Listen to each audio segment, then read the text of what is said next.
ನಮ್ಮಲ್ಲಿ ಕಲಾವಿದರ ಕೊರತೆ ಇದೆ ಅಂತೇಳಿ ಎಲ್ಲೋ ಪರಭಾಷೆಗಳಿಂದ ಮುಂಬೈಯಿಂದ ಎಲ್ಲ ಅಲ್ಲಿಂದ ಇಲ್ಲಿಂದ ವಿಲನ್‌ಗಳನ್ನ ಕರೆಸ್ತಾರೆ. ವಿಲನ್ ಅಂತಂದೇ ಇಲ್ಲ, ಯಾವುದೇ ಪಾತ್ರಕ್ಕೆ ಬೇಕಾಗುವಂಥ ಕಲಾವಿದರು ನಮ್ಮಲ್ಲೇ ತುಂಬ ಜನ ಇದ್ದಾರೆ. ಆಡಿಷನ್ಸ್ ಮಾಡಿದಾಗ ಗೊತ್ತಾಗುತ್ತೆ. ಸೊ, ಆ ಪಾತ್ರಕ್ಕೆ ಅವ್ರ ಜೀವ ತುಂಬ್ತಾರೆ ಇಲ್ಲ ಅಂತಕ್ಕಂಥದ್ದು. ತುಂಬ ಸೊ, ಜನ ಪ್ರಶಾಂತ್ ಹಿರೇಮಠ ಅವರಲ್ಲಿ ಈ ಥರದ ಒಬ್ಬ ಕಲಾವಿದ ಅಡಗಿದ್ದಾನೆ ಅನ್ನೋದು ನಮಗೆ ಈ ಸಿನಿಮಾ ನೋಡಿದ್ರೆ ಮಾತ್ರ ಗೊತ್ತಾಗುತ್ತೆ. ಬಹುಶಃ ಈ ಸಿನಿಮಾದ ನಂತರ ನೀವು ಮತ್ತಷ್ಟು ಬ್ಯುಸಿ ಆಗ್ತೀರಾ ಅನ್ಸುತ್ತೆ. ಸೊ, ನಿಮ್ಗೆ ಅವಕಾಶ ಸಿಕ್ಕಿದ್ದು ಹೇಗೆ ಸರ್? ನಾನು ವಿವೇಕ್ ಮೈಸೂರಿನವರು. ನಾನು ಆ್ಯಕ್ಚುಲಿ ರಂಗಾಯಣದಲ್ಲಿ ನಟ. ನಾನು ಕಳೆದ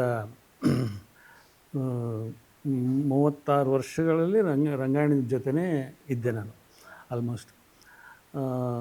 ಆ ರಂಗಾಯಣ ಅನ್ನೋದು ನಿಮ್ಗೆ ಗೊತ್ತಿದೆ. ರಂಗಾಯಣ ಎಷ್ಟು ದೊಡ್ಡ ಸಂಸ್ಥೆ, ನಟನೆಯಲ್ಲಿ ಯಾವ ಎತ್ತರಕ್ಕೆ ಹೋಗಿದೆ ಅದು ಅಂತಂತಲೂ. ಬಿ ವಿ ಕಾರಂತರು ಸ್ಥಾಪನೆ ಮಾಡಿದಂಥ ರಂಗಾಯಣ ಅದು. ಅದರಲ್ಲಿ ಈ ರಂಗಾಯಣ ರಘು ಅಲ್ಲ, ಅದರಿಂದ ಬಂದಿರತಕ್ಕಂಥವ್ರು ಬಹುದೊಡ್ಡ ಹೆಮ್ಮರೆಗಳಾಗಿದ್ದಾರೆ ಇವತ್ತು ನಟನೆಯಲ್ಲಿ, ಅಭಿನಯದಲ್ಲಿ. ಅರುಣ್ ಸಾಗರ್ ಇರ್ಬೋದು, ಇವರೆಲ್ಲ ತುಂಬ ಎತ್ತರಕ್ಕೆ ಬೆಳೆದಿದ್ದಾರೆ. ನಾನು ಅಲ್ಲಿ ರಂಗಾಯಣದಲ್ಲೇ ನಟನೆ ಮಾಡ್ಕೊಂಡಿದ್ದೆ.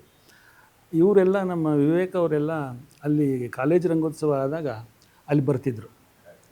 ಅಲ್ಲಿ ಬಂದು ನಮ್ಮ ಜೊತೆ ಎಲ್ಲ ಡಿಸ್ಕಸ್ ಮಾಡ್ತಿದ್ರು, ನಮ್ಮ ನಾಟಕಗಳನ್ನೆಲ್ಲ ನೋಡ್ತಿದ್ರು. ಅವ್ರಿಗೆ ಯಾವಾಗೋ ನನ್ನ ನಟನೆ ಅವ್ರಿಗೆ ಇಷ್ಟ ಆಗಿದೆ. ಅದಕ್ಕೆ ಅವರು ಒಂದಿನ ಫೋನ್ ಮಾಡಿದರು. ಫೋನ್ ಮಾಡಿ, ಸರ್ ಒಂದು ಫಿಲ್ಮ್ ಮಾಡ್ತಿದ್ದೀನಿ, ಆ ಕ್ಯಾರೆಕ್ಟರ್ ನೀವೇ ಮಾಡಬೇಕು ಅಂತ. ನನಗೊಂದು